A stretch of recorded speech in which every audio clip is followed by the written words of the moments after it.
بسم الله الرحمن الرحيم. அஸ்ஸலாமு அலைக்கும் வரஹ்மத்துல்லாஹி வபரகாத்துஹு. அன்பு மிகுந்த சகோதரர்களே,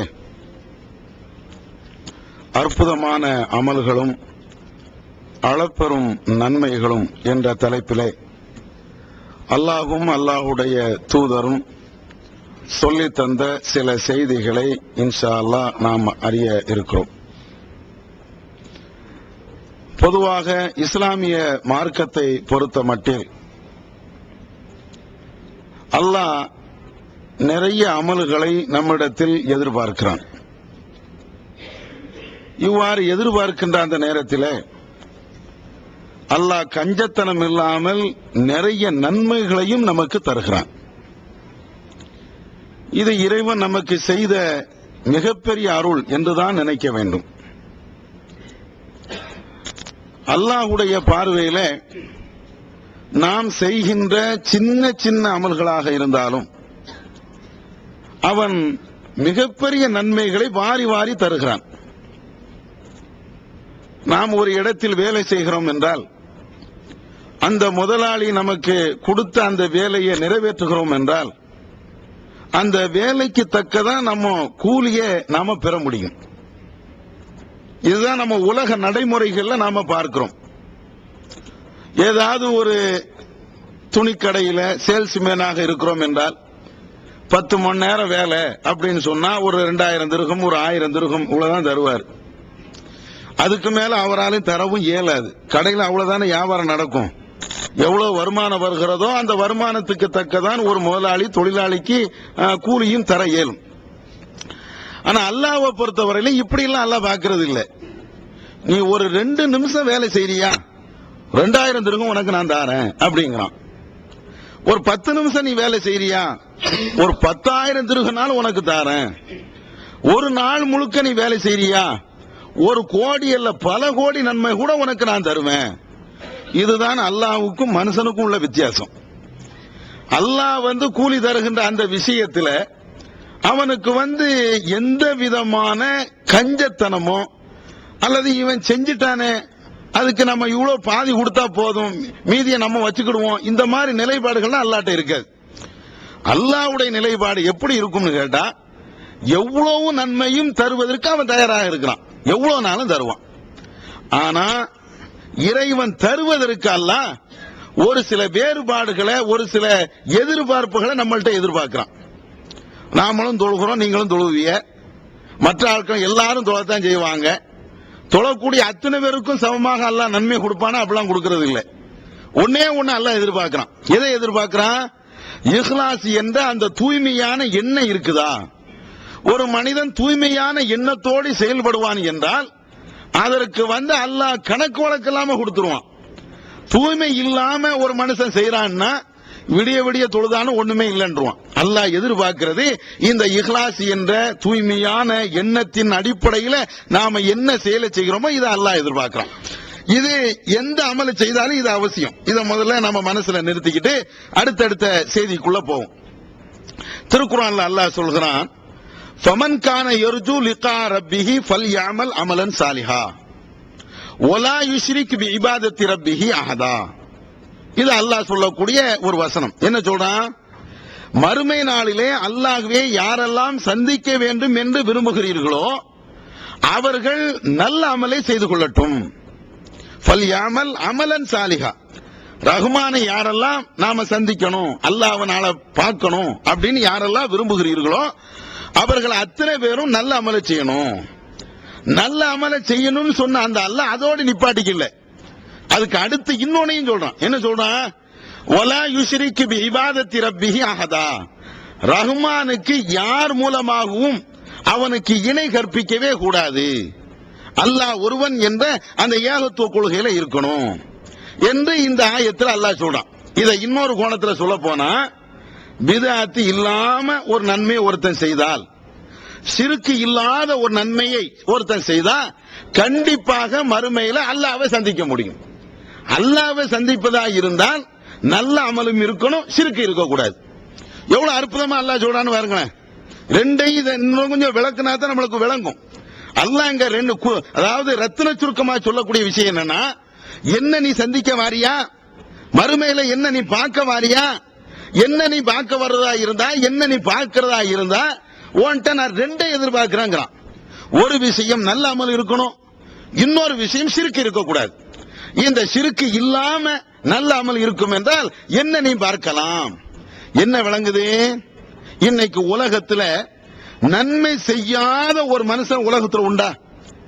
நீங்க எல்லாத்தையும் எடுங்க, எந்த மனுஷனை நீங்க எடுங்க, உலகத்திலேயே ஒரு மிக மிக மிக மோசமான அயோக்கியன்னு சொல்றீங்களே அவனை எடுங்க, ஃபிரௌனை எடுங்க, காரூனை எடுங்க, ஹாமானை எடுங்க, அல்லது இந்த காலத்தில் வாழக்கூடிய அதாவது பல கொடியவர்களை எடுங்க, ஹிட்லரை எடுங்க, யாரென்னால் வரலாறுகள்ல யார் எல்லாம் சபிக்கப்பட்டவர்கள் என்று நீங்க நினைக்கிறீங்களோ அத்தனை பேரை எடுங்க, அல்லது வரலாறுகள்ல யாரெல்லாம் புகழப்பட்டவர்கள் என்று நினைக்கிறீங்களோ அத்தனை பேரை எடுங்க. இந்த சபிக்கப்பட்டவர்கள், மோசமானவர்கள், மிக மிக இந்த சமுதாய துரோகிகள் என்று யார் எடுத்துக்கிட்டாலும் அவங்க என்ன நன்மை செய்யாதவர்களா? உலகத்தில் அவங்க நன்மையே செய்யாதவங்களா? ஒரு வாழ்க்கையில ஒரு நன்மை கூட செய்யாமையா இருப்பாங்க? எவனை மிக அயோக்கியம் நீங்க எடுக்கிறீங்களோ அவங்களும் நன்மையில ரெண்டு நன்மை செஞ்சுதான் இருப்பாங்க. யார உலகத்துல நல்லவர்கள் என்று சொல்றீங்களோ அவங்களும் சில நன்மைகள் செஞ்சுதான் இருப்பாங்க. அப்ப நன்மைகள் செய்யாதவர்களை உலகத்துல பார்க்கவே இயலாது. யார ஏதாவது ஒன்னோ ரெண்டோ 10 20 செஞ்சிருப்பாங்க. இது அல்லாஹ் ஏத்துக்கிடுவானா? ஹிட்லர் மாதிரி, வாஜ்பாய் மாதிரி, அத்வானி மாதிரி சில ஆட்கள் மறைமையில வந்து நிப்பாங்க. என்னப்பா நன்மை செஞ்ச? ஆமா, நான் 2 பேருக்கு தர்மம் கொடுத்தேன்ல, வா வா வா சொர்க்கத்துக்கு போயிடலாம் இப்படி மானல்ல. நீ 2 பேருக்கு தர்மம் கொடுத்துட்டீல, வா சொர்க்கத்துக்கு போயிருவோம் இப்படி மானல்ல. இப்படி அல்லாஹ் பார்க்கறது இல்ல.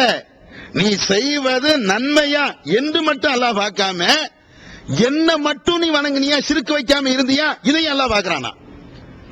ஏன்? அப்பதான் நன்மை என்ற அடிப்படையில் பார்த்தா நரகத்துக்கு எவனுமே போக மாட்டானே. வட்டி வாங்கக்கூடியவனும் மொடா குடியனும் பொம்பளை பொறிக்கும் நன்மை செய்யாமையா இருப்பான்? எல்லாம் நன்மை செஞ்சுதான் இருப்பான். எல்லாரும் அவங்க அவங்களுக்கு உள்ள ஒரு நன்மை செஞ்சுதான் இருப்பான். அப்ப நன்மை செஞ்சவர்கள் எல்லாரும் சொர்க்கத்துக்கு போயிடலாம் அப்படின்னா மொடா குடிய நம்மளுக்கு முன்னாடி சொர்க்கத்துக்கு போய் நிப்பானே, சுபு தொழாம இருப்பானே அவன் போய் சொர்க்கத்துல போய் இருப்பானே, தொழுகை இல்லாம இருப்பானே, வருஷமும் சரியா இருப்பானே அவன் சொர்க்கத்துக்கு போயிருவானே. அப்ப நம்ம எதுக்கு தொழணுங்கிற கூடிய சிந்தனை கூட நம்மளுக்கு வந்துருமே. அப்ப எதை அல்லாஹ் எதிர்பார்க்கிறான்னா, பெரிய பாவம் சின்ன பாவம் இது ஒரு பக்கம் இருக்கட்டும், நன்மை செய்தவர்கள் எல்லாம் சொர்க்கம் போகணும் அப்படின்னு அல்லாஹ் பார்க்கறது இல்ல. சிறுக்கு வைக்காம இருந்தா நீ சொர்க்கத்துக்கு போயிருவ, நன்மை செஞ்சு இருந்து இணை வைக்காம இருந்தா சொர்க்கத்துக்கு போயிருவ. தர்காவுக்கு போனியா, தர்மம் கொடுத்துட்டு தர்காவுக்கு போனியா, உனக்கு நரகம். ஏன்? சிறுக்கு வச்ச. அல்லாஹ்வோடு இந்த அவுலியாவை நீ இணைச்சு பார்த்த, அல்லாஹ்வும் இந்த அவுலியாவும் ஒண்ணு நீ நினைச்ச. அல்லாஹ் நம்ம கேட்டா எப்படி பதில் தருவானோ அதே மாதிரி இந்த அவுலியாவும் நம்ம கேட்டா பதில் தருவாரு அப்படின்னு நினைச்ச. என்னுடைய வியாபாரத்துல பரக்கத்து வேண்டுமானால் எப்படி அல்லாஹ் பரக்கத்தை தருவானோ அதே மாதிரி இந்த அவுலியாவும் பரக்கத்தை தருவாரு அப்படின்னு நீ நினைச்ச. என்னுடைய நோயை நீக்குவதற்கு அல்லாஹ் ஒருவனுக்கு தான் சக்தி இருக்குது அப்படின்னு நினைச்ச மாதிரி இந்த அடக்கம் செய்யப்பட்டிருக்கக்கூடிய இந்த அவுலியாவுக்கும் அந்த சக்தி இருக்குன்னு நினைச்ச. அல்லது கழுத்துல கட்டி இருக்கக்கூடிய, கையில கட்டி இருக்கக்கூடிய இந்த தாயத்திற்கும் அந்த சக்தி இருக்குன்னு நினைச்ச. அப்படி நினைச்சனால அல்லாஹ் என்ன செய்யறான்? நான் வாரி வாரி வணங்கின கொடை வள்ளல் போ சொர்க்கத்துக்கு அப்படியே பாப்பான்? அதை பார்க்க மாட்டான். தாயத்தை கட்டினில, தர்காவுக்கு போனில, மௌலூத ஓதுனில, இது எல்லாம் உனக்கு பரக்கத்தை தரும் நீ நம்புனில, நரகத்துக்கு போம்பான். அப்ப அல்லாஹ் பார்க்கிற இந்த ஆயத்தில் அல்லாஹ் பார்க்கிற எதை பார்க்கிறான்னா, நன்மையை மட்டும் எதிர்பார்க்கல, நன்மையும் எதிர்பார்க்கிறான். அதோடு சேர்த்து இணை என்ற அந்த பாவத்திலிருந்து நீ விடுபட்டிருக்கிறியா, கடவுள் ஒருத்தன் என்று நம்புனிய, அந்த அடிப்படையில் நீ செயல்பட்டியா, லா இலாஹ இல்லல்லாஹ் என்று சொன்னிய, அந்த வணக்கத்தை அல்லாஹ் ஒருவனுக்கு மாத்திரம்தான் நீ அதாவது சரியாக செஞ்சியா, இத அல்லாஹ் பார்க்கிறான். அப்ப எந்த அமலை செய்வதா இருந்தாலும் அது சின்னதோ பெருசோ மிக பெரியதோ அல்லது ஜக்காத்து மாதிரி பெரிய அமலோ ஹஜ் மாதிரி பெரிய அமலோ இத அல்லாஹ் பார்க்கறது இல்ல. செய்யி, அதோடு சேர்த்து சிறுக்கு இருக்கக்கூடாது, இணை இருக்கக்கூடாது. இணை என்ற பாவத்தோடு சேர்த்து இவ்வளவு செஞ்சினா எல்லாமே அழிஞ்சு போயிடும். அப்படித்தானே அல்லாஹ் திருக்குர்ஆன்ல சொல்றான், லஇன் அஷ்ரக்த லயஹ்பதன்ன அமலுக. நபியே, நீங்கள் இணை வைத்தாலும் ரசூலுல்லாஹ் இணை வைக்க மாட்டாங்க, புரியறதுக்கு அல்லாஹ் சொல்லி காட்டுகிறான். நீங்கள் இணை வைத்தாலும் நீங்கள் செய்த எல்லா நற்கருமங்களும் அழிஞ்சு போயிரும். இன்னொரு இடத்துல அல்லாஹ் நபிமார்களுடைய லிஸ்ட் எல்லாம் சொல்றான். இப்ராஹிம் நபி, இஸ்மாயில் நபி, இஸ்ஹாக் நபி, யாக்கூப் நபி, தாவூத் நபி, சுலைமான் நபி எல்லாருடைய வாழ்க்கையும் சொல்லிட்டு அல்லாஹ் சொல்றான், வலையின் அஷ்ரகு லயஹ்பதன்ன அமலுகும் மா கானு யஅமலுன். அவர்களை இணை வைத்தால் யாரு?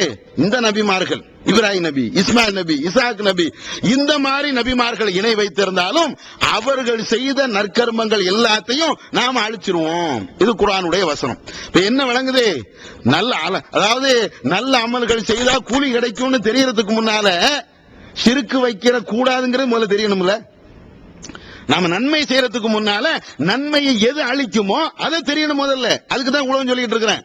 நன்மை ஏன்னா ஒரு நல்ல விஷயம் இருக்குது, நல்ல பிரியாணி இருக்குது, பிரியாணில ஈ உட்காரக்கூடாது, விஷம் உட்காரக்கூடாது, முதல்ல அதுதான் முதல்ல படிக்கணும். பிரியாணி தயாரிக்கிறதுக்கு முன்னால நல்ல சாப்பாடு சாப்பிடுறதுக்கு முன்னால இதுல விஷம் கலந்துருக்கா? நல்ல சாப்பாடு தானே, விஷம் கலந்தா நமக்கு என்ன போட்டு சாப்பிட செய்வோம்? சந்தேகம் இருந்தா கூட தூக்கி எறிஞ்சிருவோம். இதுல ஏதோ கலந்துருக்கமா தெரியுதப்பா, மோந்து பார்ப்போம். வாடை, பிரியாணி வாடை இல்லாம இன்னொரு வாடை, தூக்கலான ஒரு வாடை இருந்துன்னு வைங்களேன், சம்திங் ராங், ஏதோ ஒண்ணு இருக்குதே. ரெண்டு சோற வாயில தூக்கி போடுவோம், தொண்டைனா ஒரு மாதிரி கரகரன் இருக்குதே, தூக்கு. நல்ல சாப்பாடுல நல்ல சாப்பாடா கெட்ட சாப்பாடா, நான் செத்து போயிருவேன்டா வருதுல. அப்ப எதை பார்க்கணும்? முதல்ல ஷிர்க் இருக்குதா, விஷத்துல சாப்பாட்டுல விஷம் இருக்குதா, முதல்ல அதையெல்லாம் எடுத்துக்கிட்டு தான் என்ன கஞ்சி குடிச்சாலும் சரி, ஒரு சாதாரண சாண்ட்விச் சாப்பிட்டாலும் சரி, ஒரு சாதாரண சுலைமானி சாயா குடிச்சாலும் சரி, விஷம் இல்ல குடி, அப்படிதான் பார்ப்போம். விஷம் இருக்குதுங்கிறதுக்காக வேண்டி உயர்தரமான அந்த சாப்பாடும் சாப்பிட மாட்டோம். விஷம் இல்ல அப்படின்னா ஒரு தண்ணியும் குடிச்சிட்டு போயிருவோம். அப்ப இஸ்லாம் அதை பார்க்குது. சின்ன அமலோ பெரிய அமலோ எந்த அமலா இருந்தாலும் நீ இணை வைக்காம இருந்தா தான் உனக்கு அதனுடைய பலாபலத்தை தருவேன், அதனுடைய நன்மைகளை தருவேன். ஷிர்க் வச்சுக்கிட்டு மோலுதேன் நான் ஓதுவேன், நான் இப்படியும் செய்வேன், அதுல நான் தரமாட்டேங்கிறான்.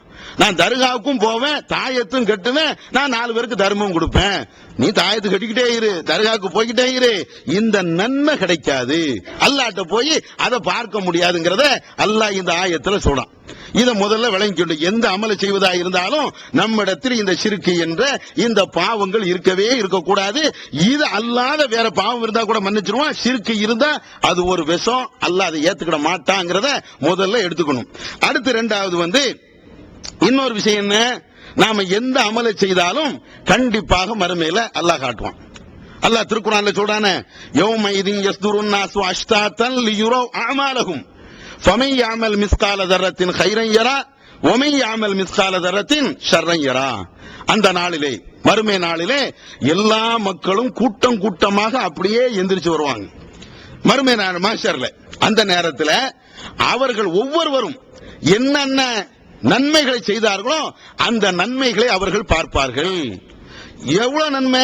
மிஸ்கால தர்ரா, அணுவளவு நன்மை இருந்தாலும் சரி, ஒரு சின்ன நன்மை இருந்தாலும் சரி அல்லாஹ் அங்க காட்டுவான்.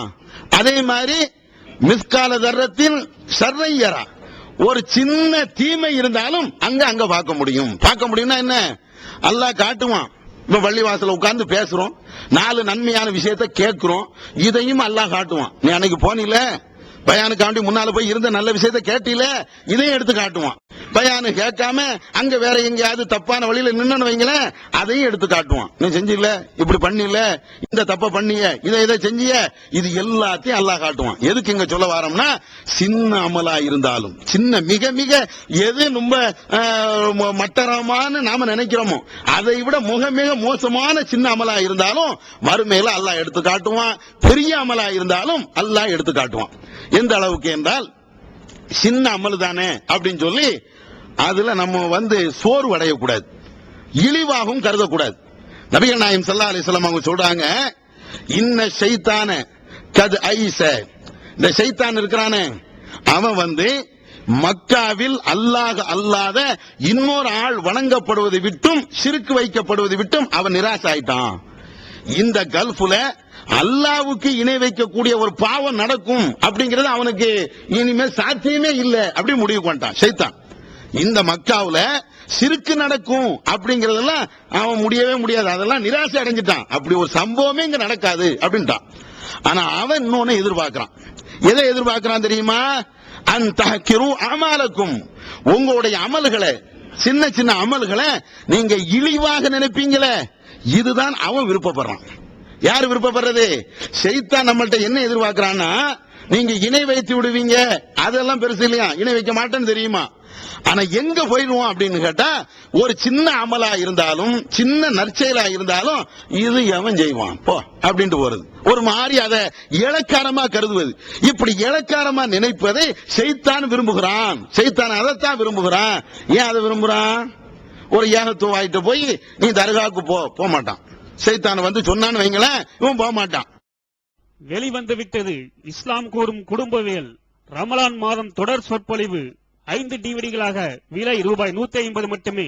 கூரியர் செலவு தனி. கிடைக்கும் இடம் TNTJ வீடியோ விஷன் நம்பர் 30 அரமனைக்காரன் தெரு, மண்ணடி, சென்னை 1. இதுல இருந்து கிரேட் எஸ்கேப் ஆறதுக்கு ஒரு அழகான ஐடியா நானே உங்களுக்கு சொல்லி தரேன்.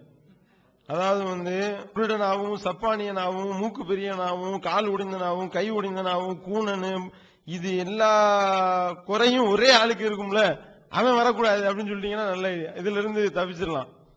நித்திய ஜீவனை அடையக்கூடிய வழி என்னன்னு கேட்டா காட்டி இதுதான் வழிங்கிறீங்க.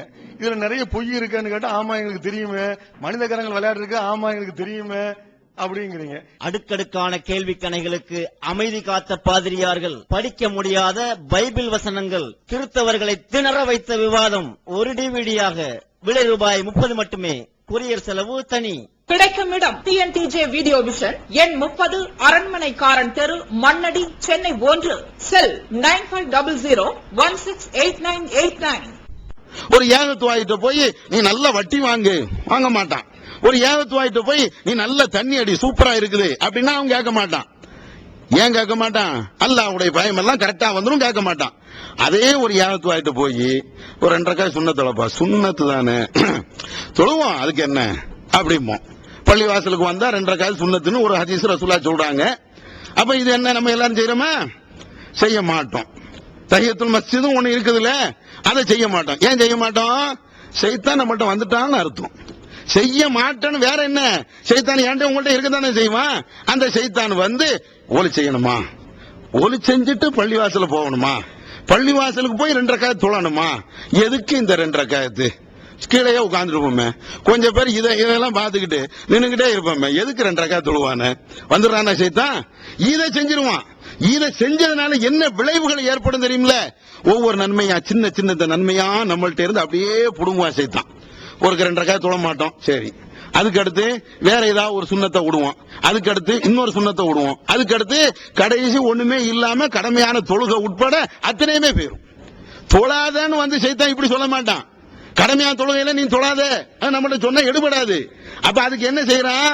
நைஸா அந்த ரொம்ப லேசா வந்து இதை நீ செய்யாத, அதை செய்யாத, இப்படி செய்யாத அப்படின்பா.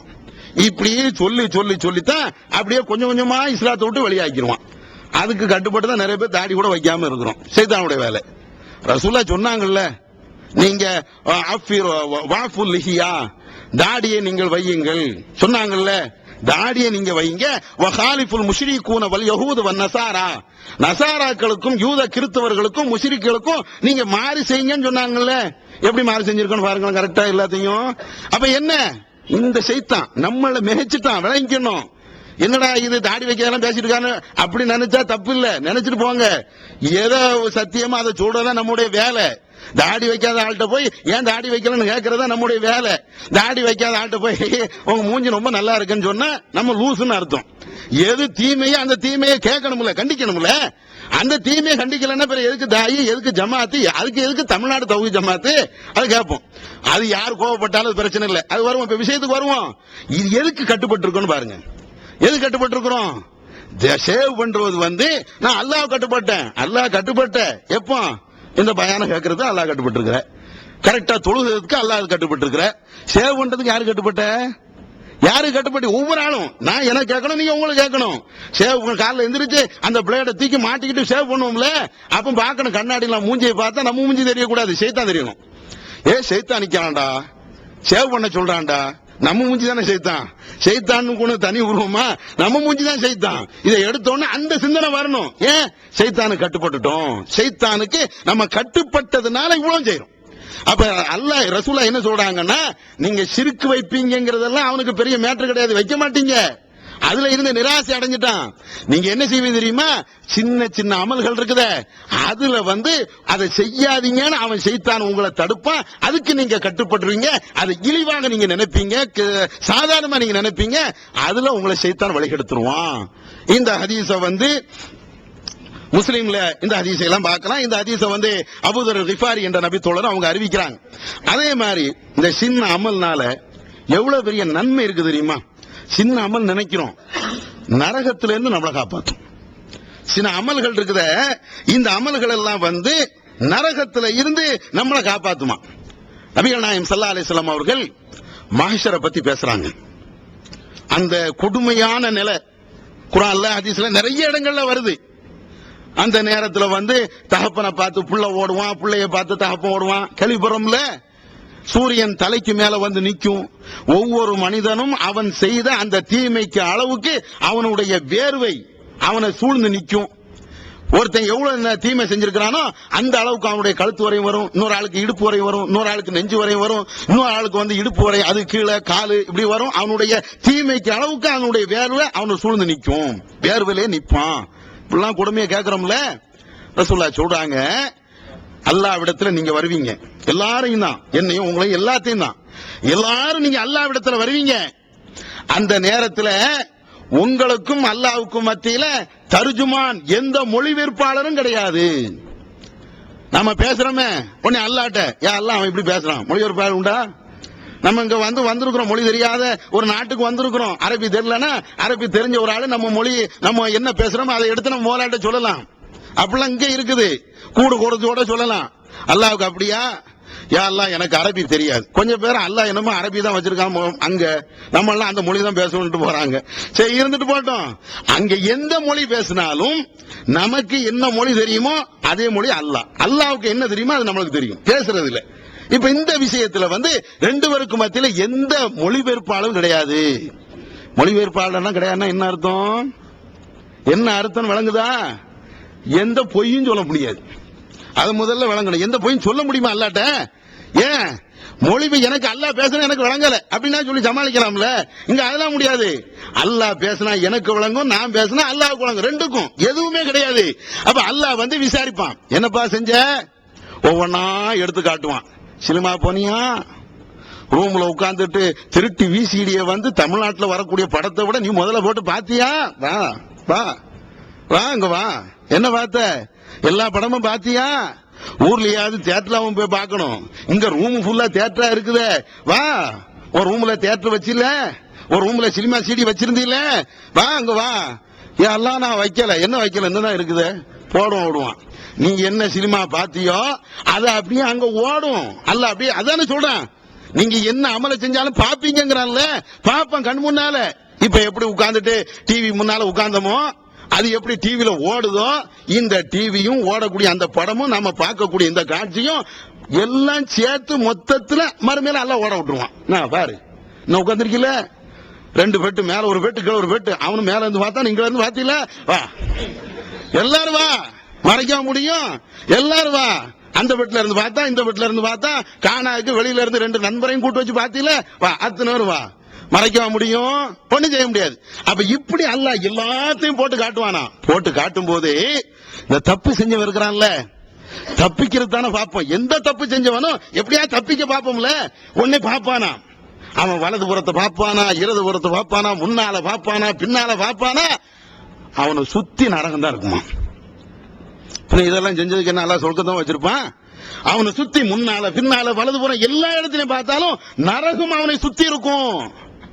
அந்த நேரத்தில் ரசூலுல்லாஹ் சொல்றாங்க, இவ்வளவு கஷ்டம் அங்க மறுமையில வரும்லப்பா, இவ்வளவு சிக்கல் உனக்கு வரும்ல.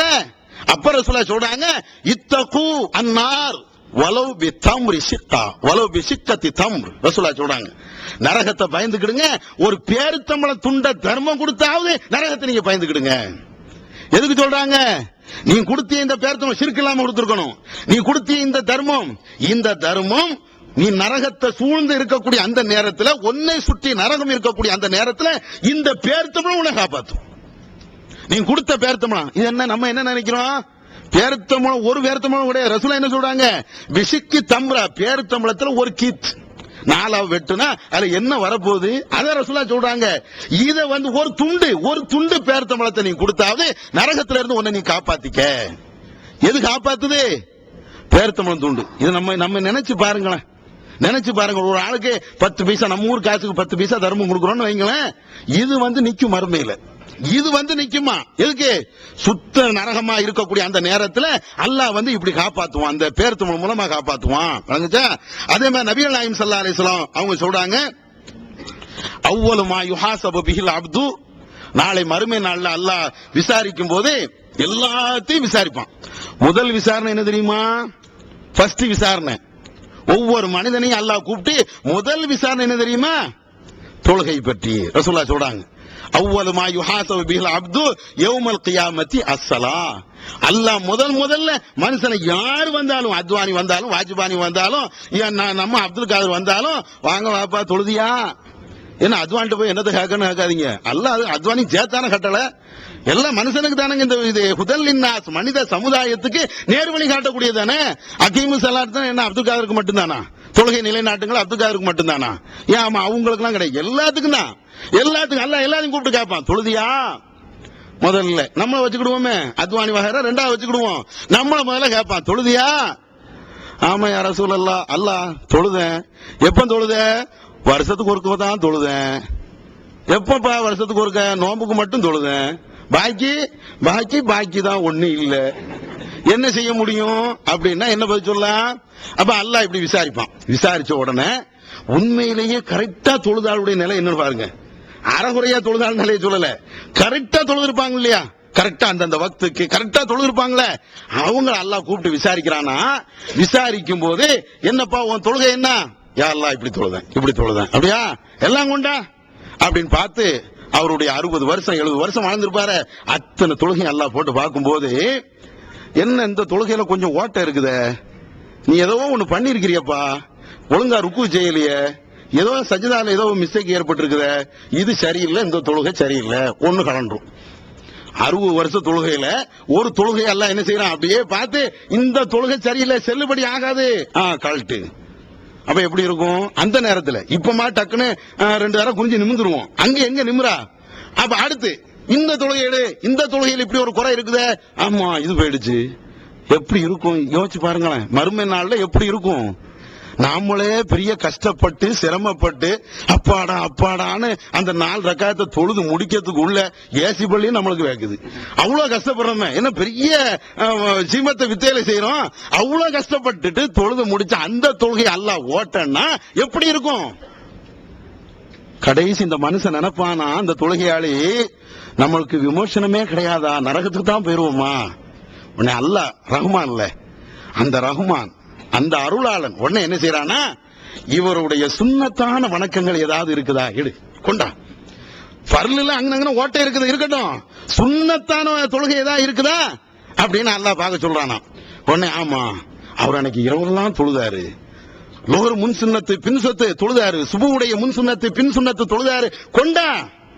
அப்படியே கொண்டு வந்த உடனே இந்த கடமையான தொழுகையில ஓட்டை இருக்குமே, அங்கங்க இருந்திருக்குமே, அது எல்லாம் இந்த சுன்னத்தான உபரியான நஃபிலான இந்த வணக்கங்கள்லாம் அது போய் அடைச்சிடும்.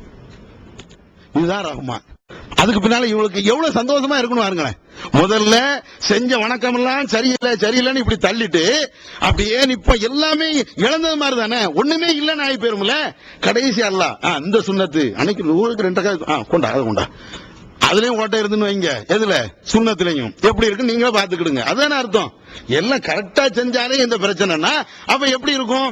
அப்ப என்ன விளங்குது அப்படின்னா, ஒரு மனிதன் கரெக்டாக தொழுது அவருடைய தொழுகையில சின்ன பிரச்சனை வந்ததுன்னா அதனால நரகத்துக்கு தான் போக வேண்டியிருக்கும். அப்ப அதுல எது காப்பாத்து தெரியுமா? நாம செய்யக்கூடிய இந்த உபரியான நன்மைகள், உபரியான தொழுகை. இந்த உபரியான தொழுகை அல்லது சுன்னத்தான தொழுகை நம்மள அங்க இருந்து நரகத்துல இருந்து அப்படியே காப்பாத்திருது. நரகத்தில இருந்து காப்பாத்தி அதுக்கு பின்னால சொர்க்கத்துக்கு கொண்டு போகுது. இது ஒரு செய்தி. அதே மாதிரி நபிகள் நாயகம் ஸல்லல்லாஹு அலைஹி வஸல்லம் அவங்க சொல்றாங்க, சின்ன அமல்கள் சொர்க்கத்துக்கு கொண்டு போகும். நாம எல்லாம் கேட்ட ஒரு செய்தி, புகார்ல இடம்பெறுகின்ற ஒரு செய்தி. நபிகள் நாயகம் ஸல்லல்லாஹு அலைஹி வஸல்லம் அவர்கள் இத மாதிரி ஒரு சபையில இருக்கின்ற பொழுது ரசூலுல்லாஹ் பிலால் ரலியல்லாஹு தஆலா அன்ஹு அவங்களும் வராங்க. வந்தோடனே பிலால்கிட்ட கேக்குறாங்க, பிலாலே உங்களுடைய செருப்பின் ஓசையை நான் சொர்க்கத்துல பார்த்தேன், அது என்ன?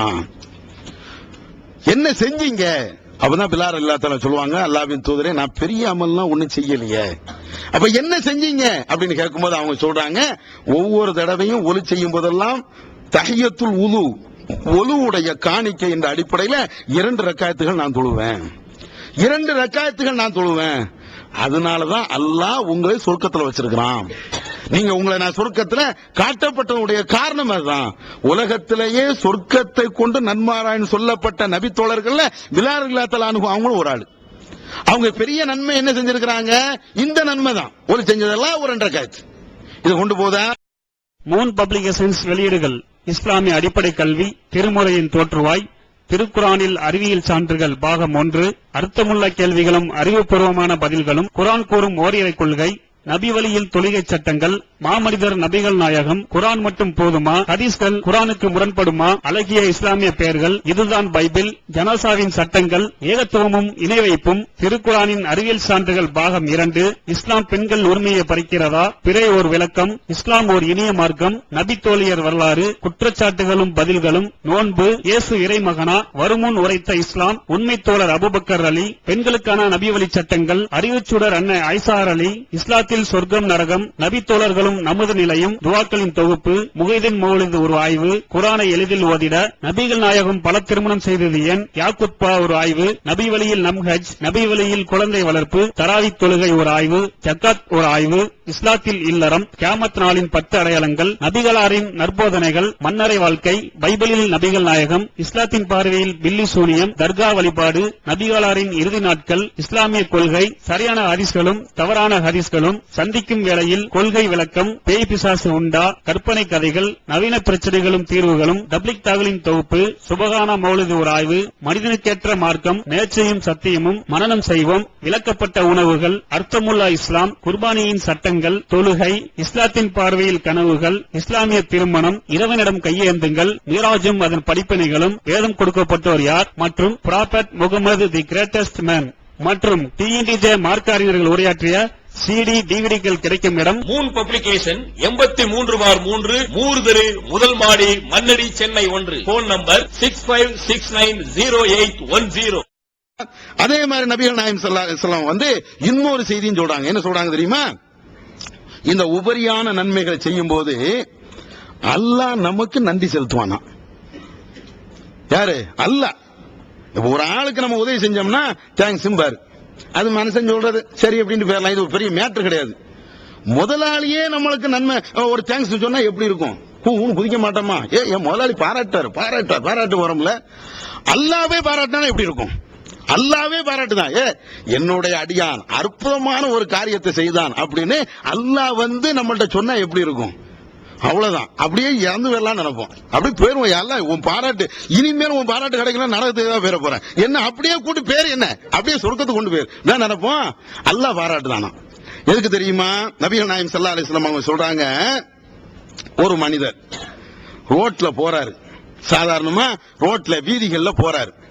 இப்படி வீதிகள்ல போகின்ற பொழுது மனிதர்களுக்கு இடைஞ்சல் தரக்கூடிய ஒரு பொருளை அவர் அகற்றி விடுகிறார் என்றால், முள்ளோ கல்லோ மண்ணோ அல்லது வேற ஏதாவது, முள்ளு கல்லு மட்டும் கிடையாது, இங்க முள்ளு கல்லுன்னு வரப்போகுது. இங்க துபாயில இங்க என்ன வரும் தெரியுமா? பாலித்தீன் பேப்பர் கிடக்கும்ல, அதுல போனா வலிக்கு விடுவான். அது வேற ஏதாவது குப்பை கிடக்கும், வலிக்கு விடுவான். இது மாதிரி எதா இருந்தாலும் மனிதர்களுக்கு இடையூறு தரக்கூடிய எந்த பொருளா இருந்தாலும் அதை எடுத்து போடுறான். எடுத்து போட்ட உடனே அல்லாஹ் சொல்றானா, என்னுடைய அடியார்கள் நடக்கக்கூடிய அந்த பாதையில அடியார்களுக்கு இடையூறாக இருக்கக்கூடிய அந்த பொருளை இந்த அடிமை, என்னுடைய இந்த அடிமை எடுத்துட்டான் அப்படின்னு சொல்லிட்டு ஷக்கரல்லாஹு லஹு, அல்லாஹ் அவனுக்கு நன்றி செலுத்துறானா. அல்லாஹ் நன்றி செலுத்தினா என்ன அர்த்தம்? வானத்தை பார்த்துக்கிட்டா, யா அல்லாஹ் கல்ல எடுத்து போட்டானே, என்ன உன் நன்றி வரல இப்படின்னு வாக்க இயலாது. அல்லாஹ் நன்றி செலுத்துறானா. ஹதீஸ்ல ரசூலுல்லாஹ் சொல்றாங்க, என்ன சொல்றாங்க தெரியுமா? வ கஃபர லஹு, அவனுடைய பாவத்தை மன்னிச்சு விடுகிறான். அல்லாஹ் நன்றி செலுத்துறான் என்ன அர்த்தம்? நம்ம பாவத்தை அப்படியே அல்லாஹ் அப்படியே மன்னிச்சிடறான். நம்ம ஒரு கல்லை எடுத்து போட்டோம், ஒரு மண்ணை எடுத்து போட்டோம், ஒரு குப்பை எடுத்து போட்டோம்னு அல்லாஹ் உடனே என்ன செய்யறான்? உன் பாவத்தை மன்னிச்சிடும் போ, வேற என்ன வேணும்? இதே மாதிரி நபிகள் நாயகம் ஸல்லல்லாஹு அலைஹி வஸல்லம் அவர்கள் இன்னும் சில செய்திகளை சொல்றாங்க. சின்ன அமல் தான், கல்லை எடுத்து போடுறது, மண்ணை எடுத்து போடுறதுன்னா பெரிய விஷயம் கிடையாது, சின்ன சின்ன விஷயங்கள். அதே மாதிரி நபி அவர்களோடு சேர்ந்து இருக்கலாமா மறுமையில. ரசூலுல்லாஹ் சொர்க்கத்துல நபி அவர்களோடு சேர்ந்து இருக்கக்கூடிய ஒரு பாக்கியம் வேணும். எல்லாரும் நினைக்கிறோம்ல, அது சொர்க்கம் போறதே எல்லாருக்கும் மிக முக்கியமான ஒரு இதுன்னு வைங்களேன். அது ரசூலுல்லாஹ்வோடு இருக்கக்கூடிய அந்த பாக்கியம் யாரு கிடைக்கும்? கொஞ்சம் பேர் அதுலயும் தப்பு கணக்கு போட்டுட்டு இருக்கான். நீ இன்னும் ஒரு 400 தடவை சலாத்து நாரியா ஓது, ரசூலுல்லாஹ் கூட சேர்ந்து இருக்கலாம். அது சலாத்து நாரியானாலே நரக செலவாத்து, நாரியான நரகம் தானே, அதே நரகம் நரக செலவாத்து. எங்க ரசூலுல்லாஹ் நரகத்துக்கு வருவாங்க? அவங்க சொர்க்கத்துல இருப்பாங்க, அது உயர்ந்த சொர்க்கத்துல இருப்பாங்க. அந்த சொர்க்கத்துல இருக்கும்போது இவங்க என்ன செய்யறாங்க, நீங்க இப்படி பண்ணுங்க, அல்லது ஒரு செய்க அவருடைய காலையும் கையும் பிடிச்சுக்கிடுங்க, அவர் அப்படியே சொர்க்கத்துக்கு கொண்டு போய் ரசூலுல்லாஹ் பக்கத்தோடு சேர்த்துருவாங்கிறாங்க. இதெல்லாம் ஏமாத்து வேலை. இது மனுஷன் நம்மளா உருவாக்கி கொண்ட ஒரு கட்டு கதைகள். விளங்குச்சா? ரசூலுல்லாஹ் சொல்றாங்க, என்னோடு நீ சொர்க்கத்தில் இருக்கணும்னா இன்ன அமல்களை செய்யுங்க. சின்ன சின்ன அமல்கள். நபி தோழர் வாரார், அவர் ரசூலுல்லாஹ் பக்கத்துல உட்கார்ந்து இருக்கிறார். இப்ப ரசூலுல்லாஹ் சொல்றாங்க, எப்ப நான் இந்த மாதிரி ஒண்ணு போகணும், ஒளி செய்யணும், எனக்கு ஏதாவது உதவி பண்ணணும்னு அந்த நபி தோழர் ரசூலுல்லாஹ்க்கு தண்ணி எல்லாம் எடுத்து கொடுக்கறாங்க. எல்லாம் எடுத்து கொடுத்த உடனே ரசூலுல்லாஹ் கேட்கறாங்க, சல், ஏதாவது நீ என்கிட்ட கேளப்பா அப்படிங்கிறாங்க. ரசூலுல்லாஹ்க்கு அவங்க உதவி செஞ்ச உடனே ரசூலுல்லாஹ் சொல்றாங்க, ஏதாவது நீ என்கிட்ட கேள. அல்லாஹ்வின் தூதரே, நான் உன்னை கேட்பேன், தரணும். கேளு, எதனாலும் கேளு, நான் தாரேன். முராஃபக்கத்துக ஃபில் ஜன்னா, அந்த நபி தோழர் சொல்றாரு, முராஃபக்கத்துக ஃபில் ஜன்னா, சொர்க்கத்துல நான் உங்களோட இருக்கணும். ரசூலுல்லாஹ் அப்படியே நிக்கிறாங்க. வேற எதுவும் இல்லையாப்பா? வேற எதுவும் இல்லையா? இல்ல யா ரசூலுல்லாஹ், எனக்கு அதுதான் வேணும். இல்ல வேற ஏதாவது கேளப்பா, ஒரு வாளி தண்ணி எடுத்து வச்ச, ஒரு 2 திருகத்தை கேளு தாரேன். வேற ஏதாவது வீட்டுல சாப்பாடு வேணுமா, அதை தாரேன். சொர்க்கத்துல என்னோட இருக்கணும்னா அது என்ன, அது எப்படி? அந்த சாபி விடுற மாதிரி இல்ல, நம்மள மாதிரியா போட்டோம். ரசூலுல்லாஹ் பாவப்பட்டாள், அவர்கிட்ட போய் என்னவே கேட்க இப்படி அனுப்பாரு. அவர் அப்படிலாம் இல்ல, கரெக்டா அடிக்கிறார். இல்ல யார சொல்லல, முராஃபக்கத்துக ஃபில் ஜன்னா, சொர்க்கத்துல நான் உங்களோட இருக்கணும், அதான் எனக்கு வேணும். ரசூலுல்லாஹ் சொல்றாங்க, இதுதான் வேணுமா? ஆமா யார சொல்ல, எனக்கு அதுதான் வேணும். உடனே ரசூலுல்லாஹ் சொல்றாங்க, அதிகமாக நீ சஜதா செய், அதிகமாக நீ தொழுது, அது என்னோடு சேர்த்து வைக்கிறதுக்கு, மறுமையில என்னோடு சொர்க்கத்தில் இருப்பதற்கு உனக்கு அது ஒரு பாக்கியமாக அமையும். அதிகமாக நீ சஜா செய். சஜதா நிறைய செய்யும் அல்லாஹ்வுக்கு. தொழுகைங்கிறது நிறைய விஷயத்துக்குலாம் வருது. ஒரு நன்றி கடனுக்கு தொழலாம், ஒரு ஹாஜத்து நஃபில்னு சொல்றோமா இல்லையா, அதுக்கு தொழலாம். அதையெல்லாம் விட்டு போட்டு நம்ம ஆளு 20 ரக்காத் தொழுதுட்டு இருக்கான். எதை ரசூலுல்லாஹ் காட்டி தந்தாங்களோ அது செய்ய வேண்டியதானே. நஃபிலான தொழுகைன்னு இருக்குது, அதை செய்யலாம். ஒரு வியாபாரத்தை தொடங்க போறேன், எப்படின்னு தெரியல, வணக்கத்துக்காக வேண்டி அல்லாஹ்ட்ட கேட்கலாம். இதுக்கு ரசூலுல்லாஹ் நிறைய வழிமுறைகள் சொல்லி தந்திருக்காங்க. வணக்கத்துக்கு என்ன இஸ்லாத்துல பஞ்சமா? என்னமோ இவன் பஞ்சங்கிற மாதிரி நிறைய புது புது வணக்கத்தையா கொண்டு வந்துட்டே இருக்கிறாங்க. இஸ்லாத்துல வணக்கத்து பஞ்சமே கிடையாது. நீங்க ஒண்ணு வேண்டாம், புகாரி எடுத்துக்கிடுங்க. புகாரியுடைய தமிழாக்கம் வந்திருக்கா இல்லையா, அதுக்காக வேண்டி சொல்றேன்.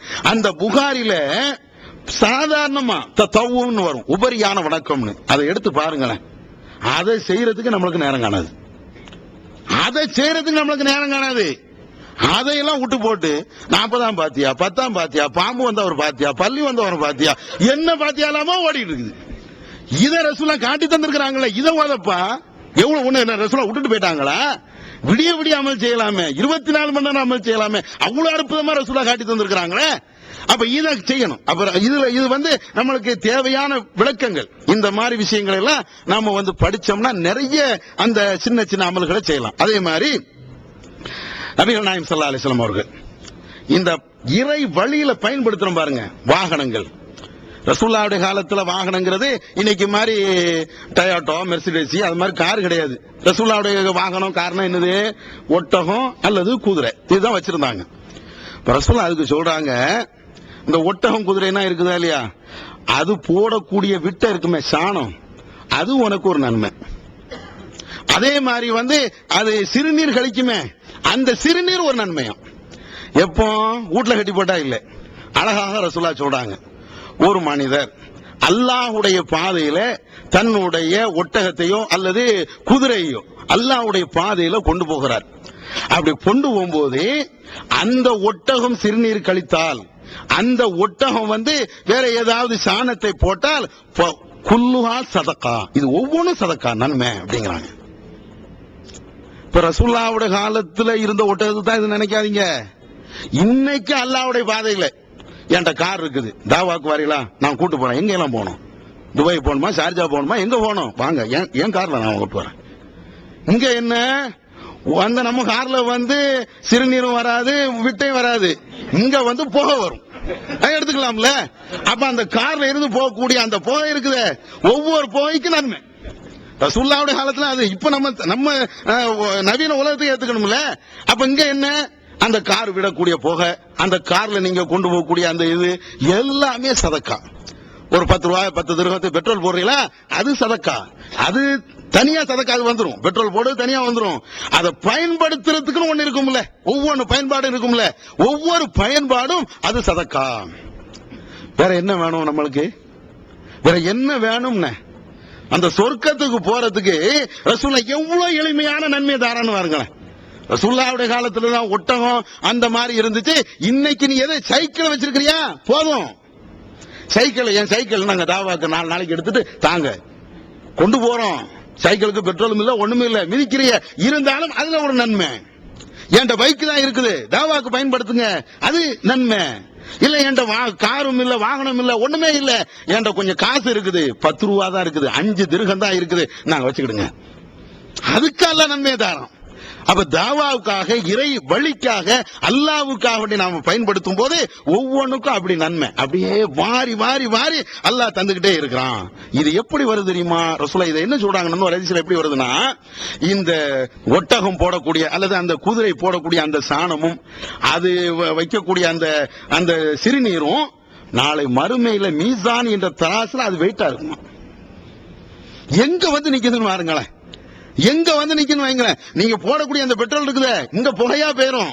மறுமையில நம்ம போய் நின்னோடனே, எப்ப அன்னைக்கு ஷார்ஜா பயனுக்கு போறதுக்கு நான் தான் பெட்ரோல் கொடுத்தேன், என்ன இருக்குது உன் பெட்ரோல், தராசுல வச்சு அழகா நிறுத்துருவோம்ல. எல்லாம் நம்ம நிறுக்கிற மாதிரியா கள்ள தராசு வச்சு அற்புதமா எல்லாம் நிறுத்து, உனக்கு இவ்வளவு நன்மை, நீ என்ன செஞ்ச அதுக்கு இவ்வளவு நன்மை, அப்படியே நிறுத்து வச்சுக்க போதும்ல, போக வேண்டாமே, தொழணும். அது வேற, கடமையான செயலெல்லாம் செஞ்சுக்கிட்டு தான் இந்த அமல்களையும் செய்யணும். அதுக்காக வேண்டி இந்த நன்மையெல்லாம் இவ்வளவு நன்மையா சில ஆட்களுக்கு அப்படி வரும்ல. நான் ஜமாத்துல இருந்து 20 வருஷமா நான் பட்ட பாடு இருக்குது, அவ்வளவு கஷ்டப்பட்டு இருக்கிறேன், அப்ப அல்லாஹ் எவ்வளவு நன்மை தருவான். இப்படி கற்பனை போய் சுபு தொழாம போயிடக்கூடாது. இவ்வளவு நன்மை வந்திருக்கு, அது நன்மை இருக்கும். அதே நேரத்தில் நான் ஆரம்ப சொன்ன சிறுக்கு இல்லாம இந்த கடமையான வணக்கங்களை எல்லாம் கரெக்டா செஞ்சுட்டு இருக்கணும். அதே மாதிரி நபிகள் நாயகம் ஸல்லல்லாஹு அலைஹி வஸல்லம் அவங்க சொல்றாங்க, குல்லு சுலாமா அலைஹி சதகத்துன், ஒவ்வொரு முடிச்சுக்கள், இந்த மூட்டுக்கள் இருக்க எலும்பு மூட்டுக்கள், இது ஒவ்வொன்றுக்கும் உங்களுக்கு ஒரு தர்மம் இருக்குது அப்படின்னு சொல்லிட்டு ரசூலுல்லாஹ் சொல்றாங்க. ஒரு மனிதன் யுஈனு ரஜுல ஃபீ தாபத்திஹி, தன்னுடைய வாகனத்தில் ஏறுவதற்கு ஒரு ஆளு இன்னொரு ஆளுக்கு உதவி செய்கிறார். ஒரு வாகனத்தில் ஒரு ஆள் ஏறுவதற்கு ஒரு ஆள் உதவி செய்கிறார், ஃபஹிய சதக்கா, அது நன்மை. என்னன்னு விளங்குதா? ஒரு ஆள் ரோட்ல நிக்கிறாரு, ரோட்ல நிக்கும் போது காரு நிக்குது, கார்ல ஏற முடியல, நாம வாங்க பாய் ஏறுங்க அப்படின்னு சொல்லி அவர் டோரை திறந்து உள்ள ஏத்தி விடுறோமே, இது நன்மையா. அதுக்காக வேண்டிய அடிமை சேவகங்கிறது வேற. இந்த முதலாளி வரும்போது இப்படியே நின்னுக்கிட்டு திறக்கிறது, இது அடிமை சேவகம், இது உதவி அல்ல. இது அவனுக்கு அடிமையா இருக்கிறவங்க காட்டுது. இது பெருமை, இதை விட்டுருங்க. இது அல்லாம சராசரி எந்த மனுஷனா இருந்தாலும் எந்த மனுஷனுக்கும் அவங்களுக்கு ஏழல அல்லது முடியாம இருக்குது, அவங்களுக்கு உதவி செய்கிறோமே, இது ஒரு சதக்கா. ரசூலுல்லாஹ் அப்படி சொல்றாங்க. ஒரு ஆளுக்கு சைக்கிள்ல ஏற முடியல, கட்டையா இருக்கிறாரு, வாங்க பாய் நான் ஏத்தி விடுறேன், ஏத்தி விட்டு தள்ளி விட்டுற கூடாது, ஏத்தி வச்சு நீங்க ஓடுறதுக்குன்னு விடுதமே, இது சதக்காங்கிறாங்க ரசூலுல்லாஹ். ஒரு வாகனத்துல ஒரு ட்ரெயின்ல போறோம், கொஞ்சம் உயரமா இருக்குது, ஒரு வயசான ஆள் வராங்க, மேல தூக்கி வைக்கிறோம், இது சதக்கா. அதே மாதிரி ரசூலுல்லாஹ் சொல்றாங்க, இதே வாகனத்தில் ஒரு மனிதன் அவனுடைய லக்கேஜை தூக்கி வைக்கிறானே, அது சதக்கா. லக்கேஜ் ஒரு 2 பேர் தூக்கிட்டு வராரு, தூக்கிட்டு வரும்போது கார்ல கொண்டு வைக்கணும், முடியல, நான் கொண்டு வரேன், யாரா இருந்தாலும் பிரச்சனை இல்லை. அந்த இடத்துல தௌஹீத்வாதி, சிறுக்குவாதி, அவன் ஆர்எஸ்எஸ் எல்லாம் பார்க்க தேவையில்லை, எவனா இருக்கட்டும், நம்மளுக்கு நம்முடைய அல்லாஹ்வுடைய அந்த அக்கௌண்ட்ல, நம்முடைய அக்கௌண்ட்ல நன்மை ஏறிக்கிட்டே இருக்கும். அப்ப என்ன செய்யறது? கொண்டாங்க பாய், நான் கொண்டு தரேன், இது ரசூலுல்லாஹ் சொல்றாங்க. இதை விட இன்னும் அதே ஹதீஸ்ல, இது புகார்ல இடம்பெறக்கூடிய ஹதீஸ், அதே ஹதீஸ்ல ரசூலுல்லாஹ் சொல்றாங்க, ஒரு மனிதனுக்கு இன்னொரு மனிதன் பாதையை காட்டி கொடுக்கறானே, ஃபஹுவ சதக்கா, அதுவும் சதக்காவான். வழி கேட்கிறாரு ஒரு ஆளு, எங்கப்பா நாய்ப்பு ரோட்டுக்கு எப்படிப்பா போறது, அது இந்த லெப்ட்ல கட் பண்ணி, நான் சொன்னா ஏற்குமாரி ஆயிரும், இந்த லெப்ட்ல கட் பண்ணி ரைட்ல போய் இப்படி போங்க அப்படிங்கிறோம்ல, இது சதக்காவான். ஒரு நாளைக்கு எத்தனை நேரம் இப்படி வழிகாட்டுவோம்? தப்பா வழிகாட்டினா அது வேற, தெரியலன்னா தெரியலன்னு சொல்லிடணும். எனக்கு வழிகாட்ட தெரியலன்னா எனக்கு தெரியலன்னு ஒத்துக்கணும். நான் தான் 10 வருஷமா துபாயில இருக்கிறேன், இருப்பேன், வழி ஒழுங்கா காட்டணும்ல அப்படின்னு சொல்லிட்டு அவன் போற இடம் வேற ஏதாவது தேராவுக்கு போகணும்னு சொல்லிட்டு வேற எங்கேயாவது கடல் ஒன்று தள்ளிடக்கூடாது. அது தப்பு. தெரியலன்னா தெரியலன்னு சொல்லிக்கணும். ஏன்னா வழிகாட்டுது மெயின். அது விளங்கிக்கிறதுங்க. வழிகாட்டுதுங்கிறது வந்து ரொம்ப ரொம்ப மெயின். ஒரு இடத்துக்கு இங்க பக்கத்துல உள்ள இடத்துக்கு நான் பேசாம தெரியாம சொல்லி விட்டு அவன் 400 கிலோமீட்டர் சுத்தி வந்தானா அவருடைய பாவம் எனக்கு கிடைக்கும்ல. அப்ப அதை பாத்துக்கணும். அப்ப ரசூலா சொல்றாங்க, ஒரு மனுஷனுக்கு நீ வழிகாட்டுகிறாய் என்றால் அவன் போகக்கூடிய அந்த ரூட்டை நீ இப்படி போ அப்படி போ அப்படின்னு நீ சொன்னா ஃபஹுவ சதக்கா, அதுவும் தர்மம் தான். இதுக்குத்தான் ரசூலா சொல்றாங்க, ஒவ்வொரு மனிதனும் ஒவ்வொரு நாளும் அவன் செய்யக்கூடிய எல்லா அமல்கள்லையும் நிறைய அமல்கள்ல சதக்கா இருக்குது. ரசூலா இப்படி சொல்லி தராங்க. அப்ப இது வேணும். இத மாதிரி நிறைய செய்யறோம், இதுக்கெல்லாம் நன்மை இருக்குதா இல்ல நம்மளுக்கு தெரியாது. அதுதான் விஷயம். இதெல்லாம் நிறைய ஒவ்வொரு நாளும் அன்றாடம் நம்ம இதை செஞ்சுக்கிட்டே இருப்போம். இதுல வந்து தர்மம், இதுல வந்து சதக்கா, இதுல நம்மளுக்கு பெரிய நன்மை இருக்குதா அப்படிங்கறதுலாம் தெரியாது.